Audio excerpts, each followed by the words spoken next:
महाभारत महाभारत महाभारत।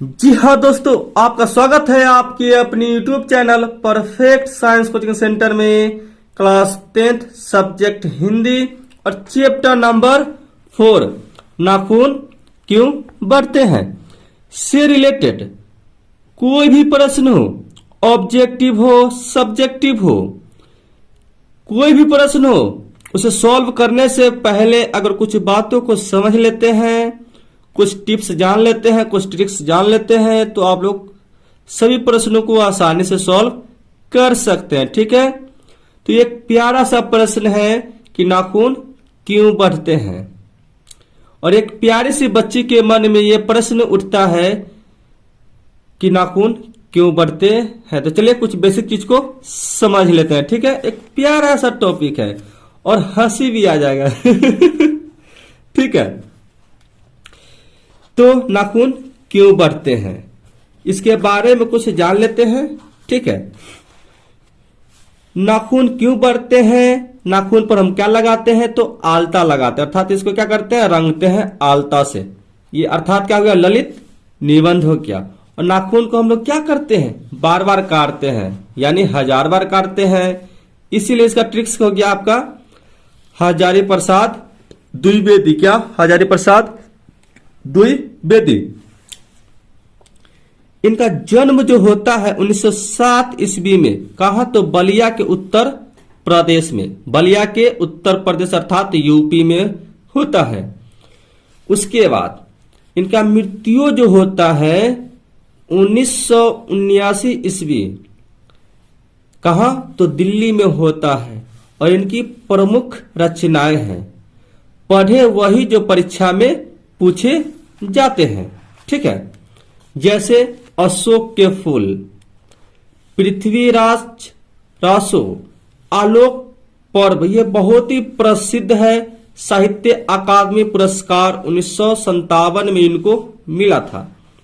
फिर बाणभट्ट की आत्मकथा, फिर सुर साहित्य आदि बहुत तरह के प्रमुख रचनाएं हैं, बट हम वही जानेंगे जो परीक्षा में पूछे जाते हैं। फिर लखनऊ विश्वविद्यालय से इनको डी लिट की उपाधि मिला। फिर भारत सरकार द्वारा एक पुरस्कार मिला जिसे पद्म भूषण पुरस्कार कहते हैं। ये पद्म भूषण पुरस्कार इनको मिला। फिर इनका जो कर्म भूमि है वो वाराणसी है। अवधि अर्थात किस काल के कवि थे, तो आधुनिक काल के ये कवि थे। ठीक है, और इनका जो कर्म क्षेत्र है, अर्थात ये कौन कौन से क्षेत्र में काम किए, तो निबंधकार अर्थात निबंध लिखते थे, उपन्यासकार अर्थात उपन्यास लिखते थे, अध्यापक थे और संपादक भी थे। ठीक है, तो चलिए कुछ बात को समझते हैं। आप यहां पर देख सकते हैं, ठीक, अच्छा से।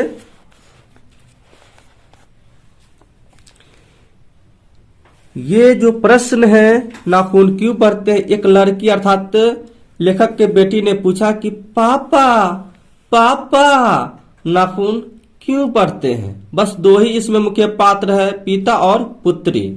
ठीक है, प्रमुख बात यही है। और ये पुत्री और ये लेखक अर्थात उसके पिता है। ठीक है, चलिए समझते हैं। देखिए, मानव में तरह तरह के गुण होता है। क्या होता है, तरह तरह के गुण होता है। अवगुण भी होता है, गुण भी होता है, तरह तरह के गुण होता है। तो उसको हम लोग पहले समझेंगे कि क्या गुण होता है और क्या अवगुण होता है। ठीक है, तो बहुत ही प्यारा सा बात है। जैसे मानव में होना चाहिए, क्या क्या होना चाहिए, सद्गुण, कैसा कैसा सद्गुण होना चाहिए मानव में, तो दया होनी चाहिए, करुणा, प्रेम, अहिंसा, न्याय, सत्य, धुवेक्षा, परोपकार, संयम, भाईचारा होनी चाहिए। ये मनुष्य के सद्गुण के प्रतीक है। और दुर्गुण की जो प्रतीक है, जैसे क्रोध, घृणा, ईर्ष्या, स्वार्थ, अविश्वास, कठोरता, कृतघ्नता, ये से जो है ऐसे बहुत सारे दुर्गुण अर्थात दुर्गुण है, इसे बच के रहना चाहिए। ठीक है, तो क्या होता है कि लेखक से प्रश्न पूछ बैठती है, अर्थात ये बहुत ही चर्चित और विचारात्मक निबंध है, बहुत ही चर्चित और विचारात्मक निबंध है कि नाखून क्यों बढ़ते हैं। तो ये बहुत ही चर्चित है। तो लेखक की पुत्री एक दिन उनसे पूछ बैठी कि मनुष्य के नाखून जो है, ये नाखून क्यों बढ़ते रहते हैं। तो लेखक के पास इसका प्रश्न का कोई उत्तर नहीं था। वो आश्चर्यचकित हो गए, वे सोचने के लिए विवश हो गए। अंततः उन्होंने निष्कर्ष निकाला कि आदि मानव को अपनी रक्षा के लिए बड़े बड़े नाखूनों की आवश्यकता होती थी। कब? तो जब आदि मानव थे, असभ्य समाज था, जिस समय उनके पास न निवास था, ठीक है ना, न रहने का ठिकाना, न कृषि का साधन, जो हम लोग आज कृषि करके हम लोग पालन पोषण करते हैं, ठीक है ना, खेती उती करते, उस समय उनको इस सब का नॉलेज नहीं था। ठीक है, और आज का जो सभ्य समाज है अर्थात सभ्य मानव जो है वो अपना निवास बनाता है, ठीक है ना, तरह तरह के साधन बना लिया है। उस समय साधन नहीं था, उस समय पहले की बात है, ठीक है ना। तो अर्थात नाखून जो है, जो मनुष्य जंगल में रहते थे वो बड़े बड़े नाखून को बढ़ाते थे और उस नाखून से क्या करते थे कि जीव जंतु को मारकर खाते थे। ठीक है, अर्थात नाखून जो है पशुता और बुराई के प्रतीक है। आज के डेट में अगर आप नाखून बढ़ा लेते हैं तो आपको अच्छा नहीं लगेगा देखने में, घृणा की तरह, मतलब घृणा जो होता है ना एक तरह से, उस तरह से मनुष्य आपको देखेगा, घृणा की नजर से देखेगा आपको। ठीक है, तो हम लोग क्या करते हैं, नाखून को काटते रहते हैं ताकि अच्छा दिखाई दे, ठीक है ना, बुरी आदतों से दूर रहते हैं और बुरे भावों से भी हम लोग क्या करते हैं, त्याग कर देना चाहिए। ठीक है, चलिए, तो आप समझे या ना समझे, नहीं समझे तो आप देखिए, लेखक जो है बाद में अपने पुत्री को समझाती है बहुत अच्छे भाव में। ठीक है, पुत्री ने पूछा, पापा पापा नाखून क्यों बढ़ते हैं। तो उस समय तो लेखक जवाब नहीं देते, लेकिन कुछ समय बाद अपनी पुत्री को कहते हैं कि देखो पुत्री, नाखून को बढ़ाना और नाखून को काटना, इसमें कुछ बात है। जैसे जंगलीपन का प्रतीक जो है नाखून को बढ़ाना, ठीक है ना, और नाखून को काटना अर्थात मनुष्यता का प्रतीक है, यह सद्गुण का प्रतीक है। और जंगली का दुर्गुण का प्रतीक जो है, दुर्गुण का प्रतीक है, जंगलीपन का प्रतीक है। उसके बाद उन्होंने कहा कि पाशवी प्रवृत्ति का प्रतीक है और नाखून को काटना संयम का प्रतीक है। ठीक है, उसके बाद उन्होंने कहा नाखून को बढ़ाना अर्थात पशुता के अवशेष समझा जाएगा और नाखून को काटना अर्थात त्याग का प्रतीक समझा जाएगा। उन्होंने कहा कि नाखून को बढ़ाते हैं तो घृणा का प्रतीक होगा और नाखून को काटते हैं तो तप का प्रतीक होता है। ठीक है, और इस कहानी से रिलेटेड एकदम प्यारा है, आपको समझ में आ गया होगा अब कहानी। चलिए नाखून के बारे में कुछ और जान लेते हैं कि ये मनुष्य के हाथ एवं पांव के अंगुलियों में होते हैं। अनेक जीवों में नाखून पंजों के समान होता है और नाखून का जो आकार होता है चंद्राकार, ये बहुत ही इंपॉर्टेंट है। चंद्राकार, त्रिकोण, तंतुलाकार आकृति के होते हैं नाखून। ठीक है, और नाखून में कई शब्दों का प्रयोग किया गया, उसका अर्थ भी जानना जरूरी है। जैसे शिस्थक का अर्थ होता है मोम, अलकत का अर्थ होता है आलता और पाशवृत्ति जो है ये नाखून का प्रतीक है। चलिए कुछ और बातों को जान लेते हैं जो आपके परीक्षा में पूछे जाते हैं और क्वेश्चन को आसानी से आप लोग सॉल्व कर सकते हैं। आर्यों के पास लोहे का अस्त्र, घोड़े, मिट्टी का घर यानी कच्ची घर था। ठीक है, और उस निबंध में लेखक ने क्या कहा, अपने पुत्री से नाखून के बारे में कहा कि देखो निर्लज्ज अपराधी है ये नाखून, बेलज है, बेहाया है, जो अपने आप बढ़ जाता है। फिर लेखक ने कहा उसी में निबंध में कि पुराने का मोह सब समय वांछनीय ही नहीं होता। अर्थात इसको समझने के लिए कालिदास ने कहा सब पुराने अच्छे नहीं होते, सब पुराने अच्छे नहीं होते और सब नए खराब नहीं होते। अर्थात बोले, जैसे देखिए इसको समझे कि सब पुराने जो शिक्षक होते हैं अच्छे नहीं होते और सब नए शिक्षक जो होते हैं वो सब अच्छे नहीं होते हैं, ठीक है ना। तो सब पुराने जो शिक्षक होते हैं कुछ अच्छे होते और कुछ अच्छे नहीं होते हैं, और कुछ नए शिक्षक जो होते हैं अच्छे होते और कुछ नहीं होते हैं। तो हम लोग को सोच समझ के कहीं भी शिक्षा लेना चाहिए, ठीक है। और उसी में एक बूढ़े व्यक्ति जो है वो कहते हैं कि बूढ़े ने सबसे बड़ी चीज माना किसको, तो प्रेम को माना। और उसी निबंध में एक बात और है, प्राचीन मानव का प्रमुख अस्त्र शस्त्र जो है क्या है, नाखून है। क्या है, नाखून है। स्व से उत्पन्न जो होता है, मनुष्य को क्या पसंद है, स्व से उत्पन्न अर्थात स्वतंत्रता पसंद है, स्वराज्य पसंद है, स्वाधीनता पसंद, अर्थात किसी के अधीन वो नहीं रहना चाहता है आज के डेट में, ठीक है।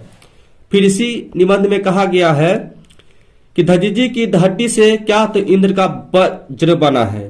जो देवताओं का राजा कौन है, तो इंद्र है, या वज्रधारी है कौन, तो इंद्र, ठीक है। मनुष्य का आदर्श नहीं बन सकती, कब नहीं बन सकती, जो बंदरिया है, ठीक है। और अनजान स्मृतियों को सहजात वृत्तियां कहते, क्या कहते, सहजात वृत्तियां कहते हैं। तो चलिए ऑब्जेक्टिव को हम लोग सॉल्व करते हैं, ठीक है। यहां पर कहा गया है कि नाखून का इतिहास किस पुस्तक में मिलता है, तो काम सूत्र में मिलता। ऑप्शन ए, हजारी प्रसाद द्विवेदी ने डी लीट की उपाधि किस विश्वविद्यालय से प्राप्त की, तो लखनऊ विश्वविद्यालय से। कहानी में चंद्राकार, त्रिकोण, दंतुला, वर्तुलाकार आकृतियों का संबंध मानव के किस अंग से है, वाह वाह, तो नख अर्थात नाखून से है। क्या, नख अर्थात नाखून से। क्वेश्चन नंबर 4, अलग तक का अर्थ जो होता है आलता होता है, बताए थे आपको। द्विवेदी जी को साहित्य अकादमी पुरस्कार किस रचना पर मिला था, तो आलोक पर्व, ये भी आपको बताए हैं।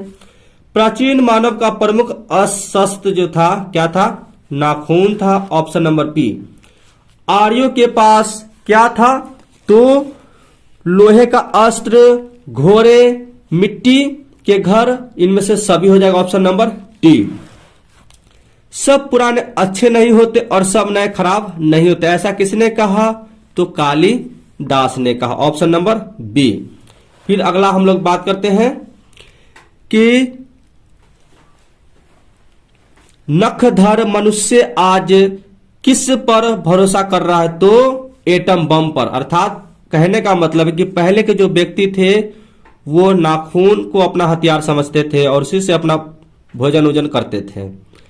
उसके बाद क्या हुआ, नाखून के बाद पत्थर का इस्तेमाल करने लगे, फिर लाठी का इस्तेमाल करने लगे, फिर तीर भाला का इस्तेमाल करने लगे, फिर तरह तरह के औजार जो होता है कोदाल, खुरपी, सब का इस्तेमाल करने लगे।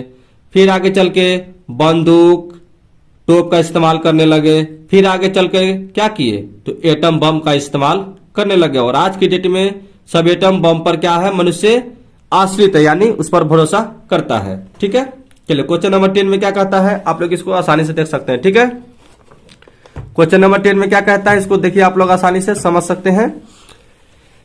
कहता है इसमें, ठीक है, कि मनुष्य की मनुष्यता यही है कि वह सबके दुख सुख को सहानुभूति के साथ देखता है। वह तथ्य किसका है, तो गौतम बुद्ध का है। किसका है, तो option number B, Gautam Buddha का है। चलिए, नाखून क्यों बढ़ते हैं कि निबंधकार कौन है, तो आपको बताए हैं, 1000 बार बढ़ते, अर्थात हजारी प्रसाद द्विवेदी। आचार्य हजारी प्रसाद द्विवेदी जी का साहित्य किस विधा में लेखन नहीं है, तो किस में नहीं है? तो आप जानते हैं आलोचना, उपन्यास, कहानी, निबंध। क्या होगा आंसर? तो आप लोग जरूर बताएं क्या होगा। तो ये कहानी में नहीं है। निबंधकार है लेखक, उपन्यासकार है, आलोचनाक है, ये सब लेखक है, बट ये कहानी नहीं है। ठीक है, चलिए आगे बात करते हैं। क्वेश्चन नंबर आपका 13 में क्या कहता है कि कौन सी रचना हजारी प्रसाद द्विवेदी की नहीं है? तो ये इसका आंसर क्या होगा, नहीं होगा? तो आप लोग इसका आंसर कमेंट बॉक्स में दें। ठीक है, चलिए ये आपको छोड़ देते हैं बनाने के लिए। 14 में क्या कहता है, यहां पर देख सकते हैं आप लोग, द्विवेदी जी ने निर्लज्ज अपराधी किसे कहा? तो नाखून को कहा, ऑप्शन नंबर ए। फिर आगे देख सकते हैं 15 में कि कामसूत्र किसकी रचना है? तो वात्स्यायन के है। किसकी रचना है? तो वात्स्यायन, ऑप्शन नंबर सी। अब आगे देख सकते हैं 16 में क्या है कि शिक्षक का अर्थ जो होता है क्या है? तो मोम होता है, ऑप्शन नंबर डी। ये सब आपको बताया है। महाभारत क्या है? तो एक पुराण है। क्या है? तो ऑप्शन नंबर डी पुराण है। हजारी प्रसाद द्विवेदी द्वारा रचित पाठ क्या है? तो नाखून क्यों बढ़ते हैं, ऑप्शन नंबर ए। ललित निबंध क्या है? तो नाखून क्यों बढ़ते हैं, ऑप्शन नंबर बी। पुराने का मोह सब समय वांछनीय ही नहीं होता, किस लेखक की पंक्ति है? तो हजारी प्रसाद द्विवेदी की पंक्ति है। ठीक है। प्राचीन काल में दक्षिण भारत के लोग कैसा नाखून रखते थे? तो छोटे छोटे रखते थे, ऑप्शन नंबर ए। धचिची की हड्डी से क्या बना था? तो इंद्र का वज्र, अर्थात वज्रधारी कौन है? तो देवताओं का राजा इंद्र है। महावीर प्रसाद द्विवेदी का जन्म कब हुआ था? तो 1907 ईस्वी में हुआ था। हजारी प्रसाद द्विवेदी जी का जन्म कब हुआ? तो 1907 ईस्वी में हुआ, option number B. Hazari Prasad Dwivedi ji का जन्म कहाँ हुआ? तो आपको बताया है बलिया, उत्तर प्रदेश, बलिया जिला उत्तर प्रदेश में हुआ था। ठीक है, चलिए क्वेश्चन नंबर 26 में कौन मनुष्य का आदर्श नहीं बन सकती? तो बंदरिया, ये मनुष्य का आदर्श नहीं बन सकती। देवताओं का राजा, देवताओं का राजा, क्वेश्चन नंबर 27 में आप देख सकते हैं, देवताओं का राजा से किन्हें संबोधित किया जाता है? तो इंद्र को। किसे? तो इंद्र को। चलिए नेक्स्ट क्वेश्चन को हम लोग फोकस करते हैं। नेक्स्ट क्वेश्चन में क्या कहता है 28 में, नख अर्थात नाखून किसका प्रतीक है? तो मानवता, पशुता, इनमें से दोनों का है। ठीक है, चलिए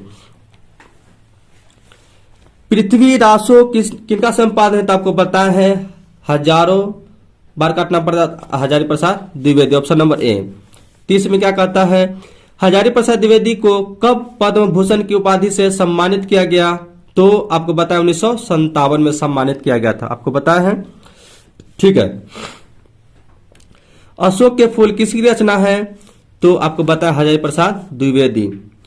लेखक के अनुसार मनुष्य के नाखून किसके जीवंत प्रतीक है?